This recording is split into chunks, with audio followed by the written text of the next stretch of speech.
Everyone, so today I'm going to be talking about what is megaesophagus and how to take care of a dog that has it. So this is my dog Zeus when we first got him. You can obviously see that he's just bone. That's it. We took him to the vet. He was severely underweight. Nobody knew it was wrong, but we eventually found out he had megaesophagus. So what is megaesophagus? Megaesophagus is a condition where the movement of muscular contractions in the esophagus just don't work. So that's pretty much saying that if a dog eats something or anything, it just stays and then it automatically comes back up. So it causes severe weight loss. And then breeds that are more likely to get it are Great Danes, Irish Setters, Newfoundlands, German Shepherds, Shar-Peis, and Labs. What causes megaesophagus? So there are three types of megaesophagus: congenital, acquired, and idiopathic. So let's see, megaesophagus occurs as a congenital disorder that becomes clinically apparent at or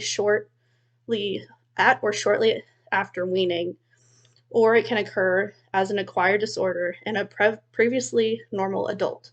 Acquired megaesophagus can be secondary to a variety of diseases that cause neuromuscular dysfunction, or it can occur as a primary disorder for which the cause is unknown. So that's the idiopathic megaesophagus.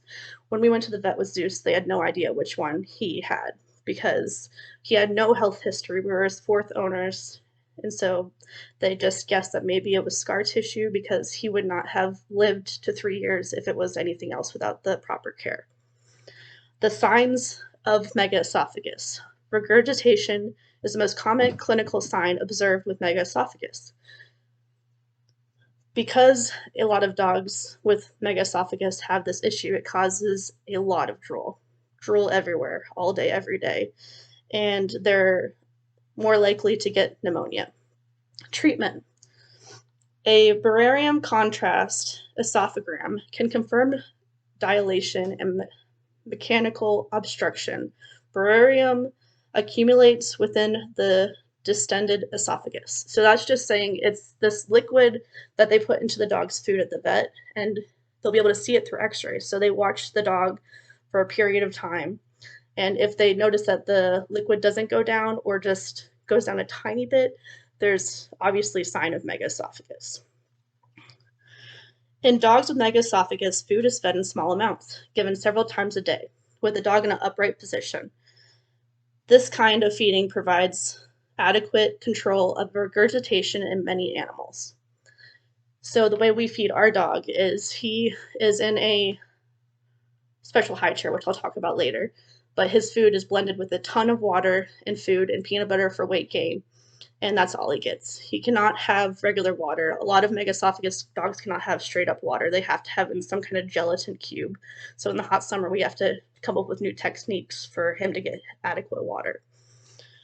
And then, so the high chair that helps a lot of megaesophagus dogs is called a Bailey chair. So there he is, eating in his fancy little high chair. Let's see. Megaesophagus patients are best fed with their upper body in a fully upright position. This can be accomplished by positioning your dog in a special high chair. So they have to be in this chair between 5 to 20 minutes, depending on the severity of the megaesophagus for your dog. Zeus, we've tried for short amounts of time and it doesn't help. So he's in there for actually 20 to 30 minutes. He hates it. It's hard to get him in this chair. He just sits there and we have to manhandle him into the chair. But eventually he knows that's where he eats, so he'll go to it. Some helpful tips that I have learned through this whole process is a vet tech that was working with the veterinarian that told us that we probably should just put him down actually told me, she was like, why don't you try to join the Megaesophagus Facebook page that's like a support group? And so we did that, and it was beyond helpful. They had so many tips. It's the reason we got the chair, and without it, I don't know if he would have made it. There's also this thing called, it's an inflatable pillow. So it looks like, hold on one second, it looks like this. So it helps him sleep. It keeps his neck from like bending, and that's what causes like the drool to build up. And sorry, this sounds pretty gross, but it comes back up automatically. So he gets the neck pillow, And then also having little kids, it can be kind of hard because they just drop their food on the ground. So our technique is to put him automatically into his crate, clean up everything, and then we can let him out. Just like a normal dog, he wants to eat whatever is on the floor, but he can't. So that's what we do. And then also lastly, be prepared because some days are going to be bad and some days are going to be good. You just got to be patient. So I went over what is megaesophagus, what causes megaesophagus, the treatment, and helpful tips. I would like to say I did not think I would have a special needs dog with 3 kids, but this crazy, goofy, loving dog is amazing. Dogs were put on this earth to be loved and to love us. The ones that need a little extra help should not be pushed to the side. Do research, talk to your vet, and don't be afraid to try when people tell you to give up. And I just would like to show you, this is how Fatty is now. And here's a goofy picture. But thank you very much. If you have any questions, I'm here.